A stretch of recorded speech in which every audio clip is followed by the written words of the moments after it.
Hey there. So, I haven't been able to play every single Resident Evil game, but I have played a good few, such as 7, and I think it's probably one of my favorites.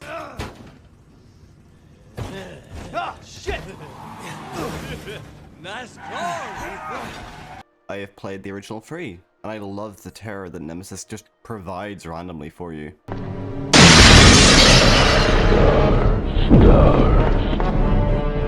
And recently, I played Resident Evil 8, and I have to say, I loved it. There's so much in the game I want to talk about, but in so many ways it manages to be a consistent upgrade from Resident Evil 7. One of the first things I noticed was the increase in enemies. In the first area alone, you're bombarded with so many enemies on hard mode, it took me a whole 2 hours to complete. More stalker and boss enemies ranging from what the fuck is that to the hottest thing to ever exist. You might think because this game is more action than horror, it might be worse, but no. This game almost scared me half to death to the point I didn't want to leave my hiding spot.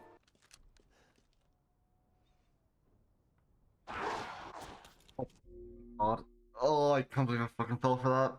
There's also a story which was so amazing that I was on the point of hanging off the edge of my seat in anticipation, but was also very Resident Evil in how it could be very goofy in sometimes. Hey. I'll just be taking this. And the twist at the end that not only recontextualizes the entirety of this game, but recontextualizes the entirety of the previous game. So I was just gonna go ramble on and on about this game until you decide to click off. And I'm gonna be honest, I start to lose track of all the crazy stuff that happens at the end of the game. So good luck making it to the end.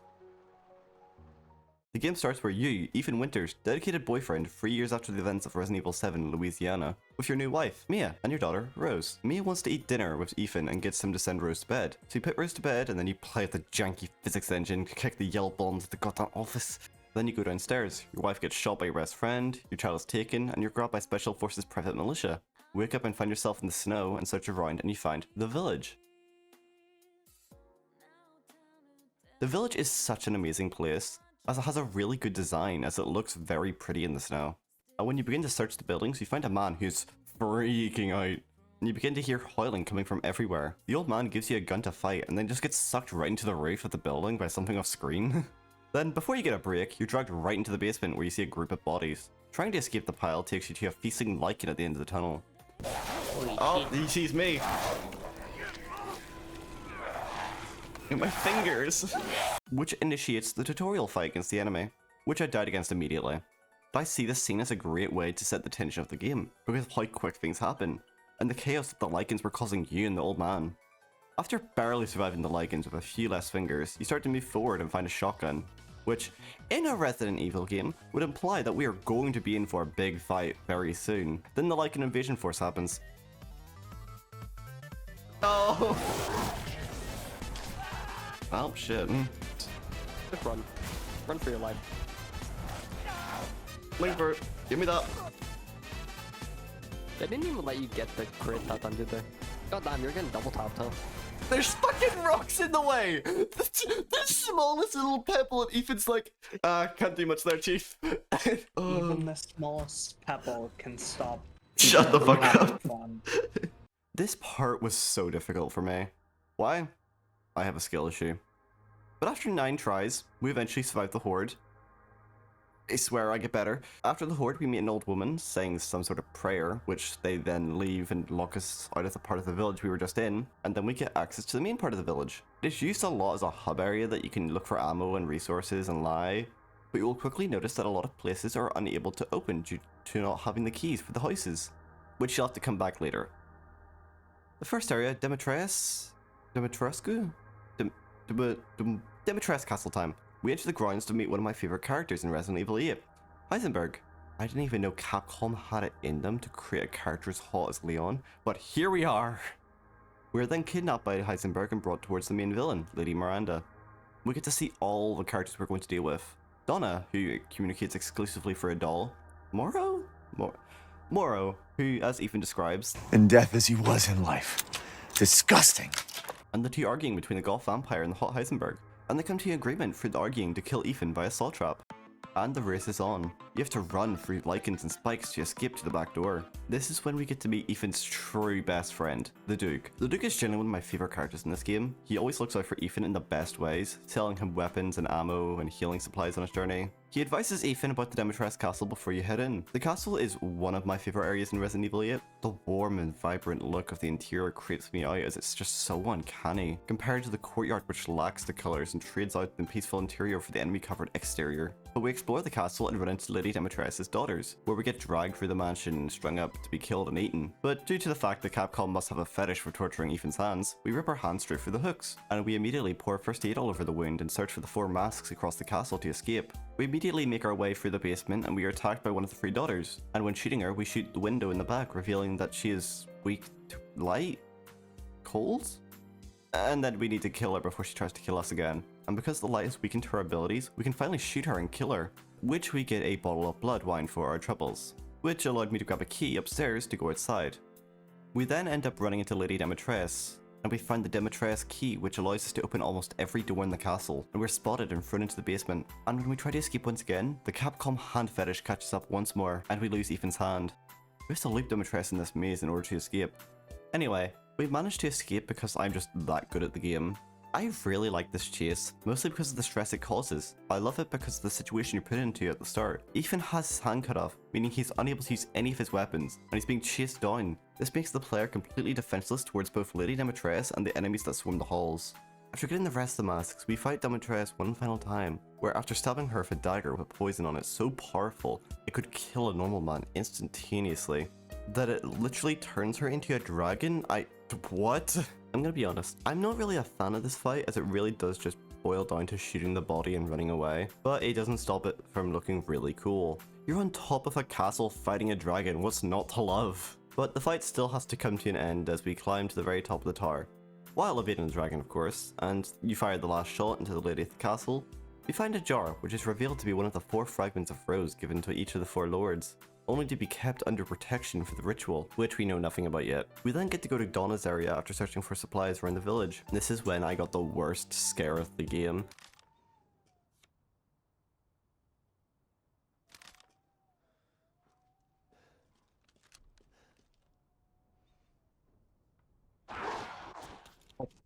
God. Oh, I can't believe I fucking fell for that. I don't even know how I fell for this, but I'm guessing it's because I was so focused on the numbers that when the enemy jumped up, I was just not expecting it. Moving on to Donna's area, which this area is my favorite. Like, I need to make this very clear. I love the area of the Beneviento house because the contrast between it and the rest of the game. We have all these grand areas such as the Demetres castle and its giant inhabitants. We have the village with the Lycan hordes, we have the mill with Heisenberg's army, but here we have a small home on the side of this mountain. There's literally nothing out of the ordinary, and that's what I believe makes this place so stressful. The house is nice and comfortable, but because of the events of the game prior, we have a bad feeling something will happen. But we press forward into the basement of the house itself. We find a familiar doll to the one we saw back when all the lords gathered.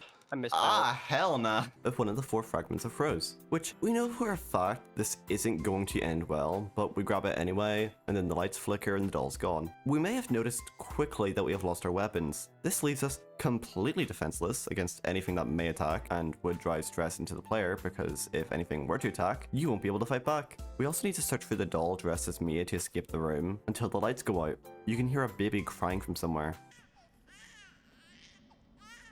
And whenever you try to return to the elevator, we see a horrific child crawling towards us while crying. What is... no.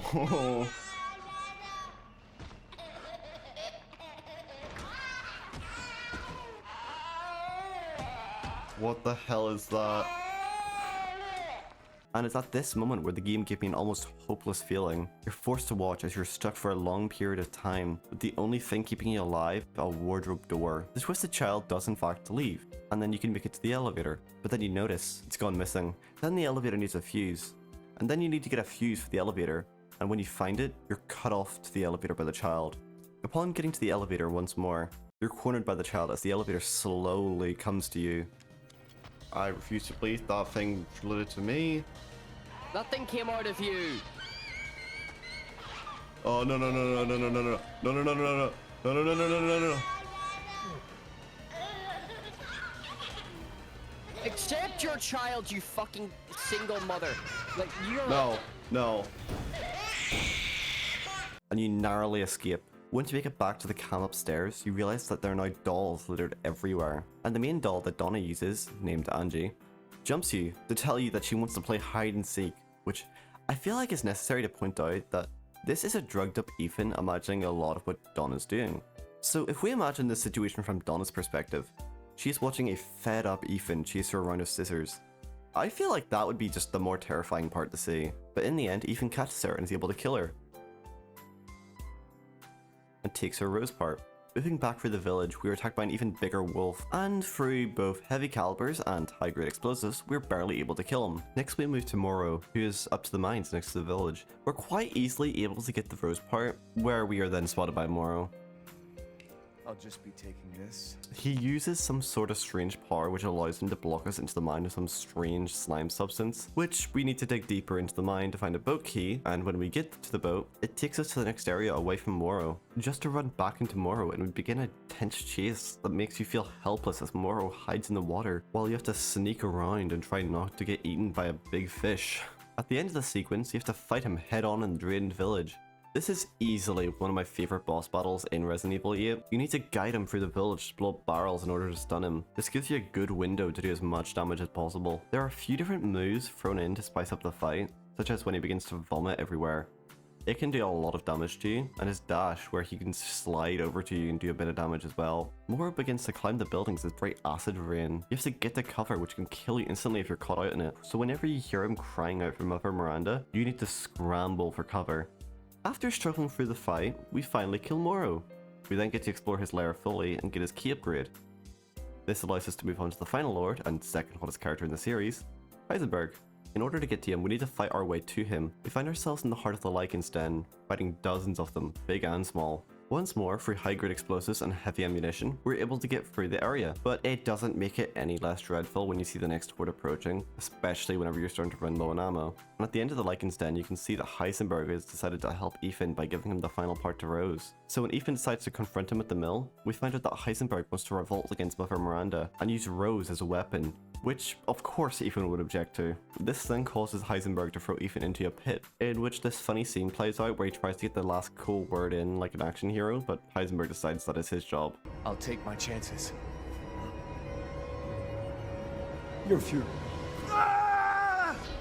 There's no reason to keep this in, I just thought it was funny. We then have to fight through one of the coolest areas in the game, with so many of Heisenberg's Frankenstein experiments. The area may not be visually appealing at times, but the enemies you fight here are some of my favorites. You get to fight them and notice their weak spots, which teaches you to shoot the red glowy spots in the final fight of the area, which, speaking of which, I am not a fan of the final fight with the propeller head. This is kind of an issue with the other final area in Resident Evil 7 as well. They're just not that good, but compared to the ship at the end of 7, I see it as a much better improvement.